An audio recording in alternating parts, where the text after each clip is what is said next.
Good morning students. Students आज हम लोग रीढ़ की हड्डी का प्रश्न अभ्यास पढ़ेंगे। ठीक है, तो इससे पहले मैंने कहानी का सार आपको समझाया था और ये भी बताया था कि कहानी में रीढ़ की हड्डी शीर्षक एकांकी में लेखक ने समाज में स्त्रियों के प्रति जो व्याप्त रूढ़िवादी मानसिकता है उस पर प्रहार किया है और एक तरह से समाज में स्त्रियों के प्रति यह मैसेज भी दिया है कि उन्हें अपने अधिकारों के प्रति जागरूक होना चाहिए। तो आइए हम सबसे पहले क्वेश्चन नंबर 1 देखते हैं। क्वेश्चन नंबर 1 है कि रामस्वरूप और गोपाल प्रसाद बात बात पर एक हमारा ज़माना था कहकर अपने समय की तुलना वर्तमान समय से करते हैं। इस प्रकार की तुलना करना कहाँ तक तर्क संगत है? तो इसका उत्तर है कि रामस्वरूप और गोपाल प्रसाद लगभग 50-55 वर्ष की आयु के व्यक्ति हैं और हर व्यक्ति अपने समय की मधुर स्मृतियों के साथ जुड़ा रहता है। जाहिर सी बात है, अपनी यादों के साथ हर इंसान जुड़ा रहता है। दोनों जब यह बात कहते हैं कि एक हमारा ज़माना था और उसकी तुलना वर्तमान समय से करते हैं तो इसमें कोई आश्चर्य की बात नहीं है। हर समय और परिस्थिति का तुलनात्मक अध्ययन सदा से ही होता आया है और समय परिवर्तन हमेशा से होता आया है, ये आप भी जानते हैं। परंतु अपने अनुभवों के आधार पर दूसरे पक्ष की बात को गलत ठहरा देना यह तर्कसंगत नहीं है। ठीक है, आइए क्वेश्चन नंबर 2 देखते हैं। क्वेश्चन नंबर 2 है कि रामस्वरूप का अपनी बेटी को उच्च शिक्षा दिलवाना और विवाह के लिए छिपाना यह विरोधाभास उनकी किस विवशता को उजागर करता है? तो इसका आंसर है कि रामस्वरूप का अपनी बेटी को उच्च शिक्षा दिलवाना और विवाह के लिए उसे छिपाना यह विरोधाभास उनकी विवशता यानी मजबूरी को उजागर करता है। उस समय के समाज की पिछड़ी मानसिकता को यह प्रकट करता है। ऐसे लोग शिक्षित बहू को घर में लाना स्वीकार नहीं करते जो छोटी मानसिकता के लोग होते हैं। इस कारण रामस्वरूप और उमा की स्थिति बहुत ही विचित्र हो जाती है और रामस्वरूप के आचरण का विरोधाभास उनकी इस विवशता को उजागर करता है कि लड़की का पिता होने के कारण उसे रूढ़िग्रस्त लोगों के सामने झुकना पड़ता है। आपने भी देखा कि किस तरह से उसे रामस्वरूप को अपनी बेटी की शिक्षा को छुपा करके रिश्ता तय करना पड़ता है। फिर से एक बार देख लीजिए कि रामस्वरूप का अपनी बेटी को उच्च शिक्षा दिलवाना और विवाह के लिए उसे छिपाना यह विरोधाभास उनकी व्यवस्था को उजागर करता है।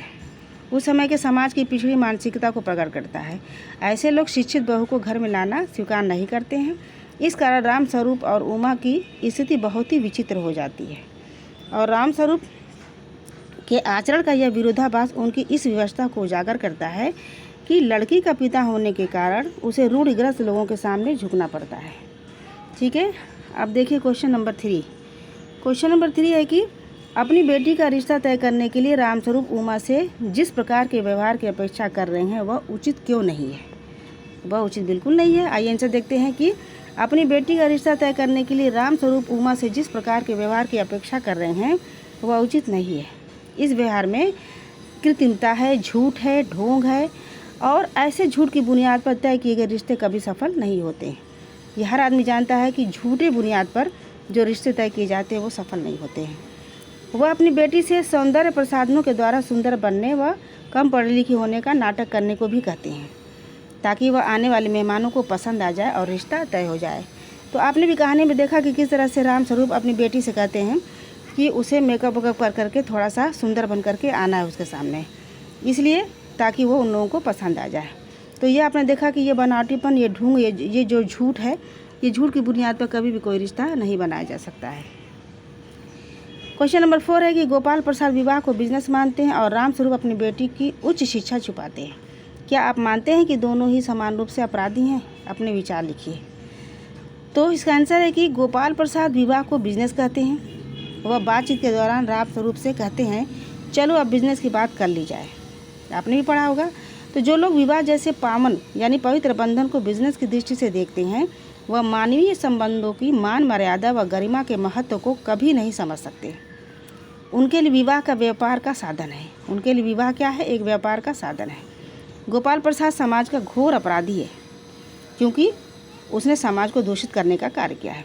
रामस्वरूप ने अपनी बेटी को इतनी ऊंची शिक्षा देने के बाद उस पर गर्व करना चाहिए, तो गर्व करने के बजाय वह उसे पढ़ी लिखी न होने का नाटक करने के लिए कहता है। आपने देखा कि उसे कहता है कि वो कम पढ़ी लिखी होने का नाटक करे। दूसरों की प्रतिक्रिया के वश में ही अकारण ही कृत्रिमता को अपना लिया, यह भी उचित नहीं है। पर गोपाल प्रसाद का अपराध इससे बड़ा ही है जो क्षमा किया नहीं जा सकता है। फिर से एक बार इसका आंसर देख लीजिए 4 का, कि गोपाल सरदार विवाह को बिजनेस कहते हैं। वह बातचीत के दौरान राम स्वरूप से कहते हैं, चलो अब बिजनेस की बात कर ली जाए।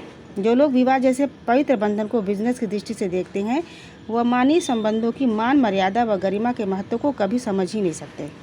उनके लिए विवाह एक व्यापार का साधन है। गोपाल प्रसाद समाज का घोर अपराधी है। राम स्वरूप अपनी बेटी को इतनी ऊंची शिक्षा देने के बाद उस पर गर्व अनुभव करने के बजाय उसे कम पढ़ी लिखी होने का नाटक करने के लिए कहते हैं। दूसरों की प्रतिक्रिया के वश में ही हो अकारण ही कृत्रिमता को अपना लिया, यह भी उचित नहीं है। पर गोपाल प्रसाद का जो अपराध है वह क्षम्य भी नहीं है, क्षमा करने लायक भी नहीं है। अब क्वेश्चन नंबर 5 देखिए कि आपके लाडले बेटे को रीढ़ की हड्डी भी है या नहीं। उमा इस कथन के माध्यम से शंकर की किन कमियों की ओर संकेत करना चाहती है।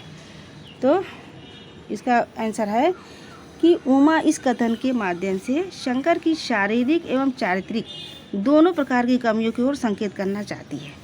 शंकर की कमर झुकी हुई रहती है, तो उसका यह कहकर मजाक उड़ाया जाता है कि उसकी बैकबोन नहीं है। तो उसमें चारित्रिक दृढ़ता का भी अभाव है, जैसा कि आपने देखा कहानी में कि उमा कहती है किस तरह से लड़कियों के हॉस्टल में वो भागा था छुप करके। तो इस तरह से चारित्रिक दृढ़ता का भी अभाव है, और वह एक बिल्कुल आवारा किस्म का और छोटी सोच का लड़का है, जो बिल्कुल उसको जो है उसके जो है चरित्र को दर्शाता है। फिर से एक बार आंसर देख लीजिएगा कि उमा जो है इस कथन के माध्यम से शंकर की शारीरिक एवं चारित्रिक दोनों प्रकार की कमियों की ओर संकेत करना चाहती है। शंकर की कमर झुकी हुई रहती है, अतः उसका यह कहकर मजाक उड़ाया जाता है कि उसकी बैकबोन नहीं है। उसमें शंकर में यानी चारित्रिक दृढ़ता का भी अभाव है, जैसा कि कहानी में देखा गया है। और वह एक आवारा किस्म का लड़का है, जो अपने ऊपर डिपेंड ना रह करके हमेशा अपने पिता के ऊपर डिपेंड रहता है, और वो हमेशा अपने घर वालों के ऊपर मोहताज रहता है। और उसका चरित्र जो है मानवीय उसका जो चरित्र रहता है वो भी सही नहीं रहता है। तो इस तरह से जो है उसकी कमियों की ओर संकेत किया जा सकता है। तो स्टूडेंट्स ये रहे इसके आंसर। क्वेश्चन नंबर 5 तक मैंने करा दिया है, और नेक्स्ट आंसर अगले वीडियो में कराएंगे। Thank you.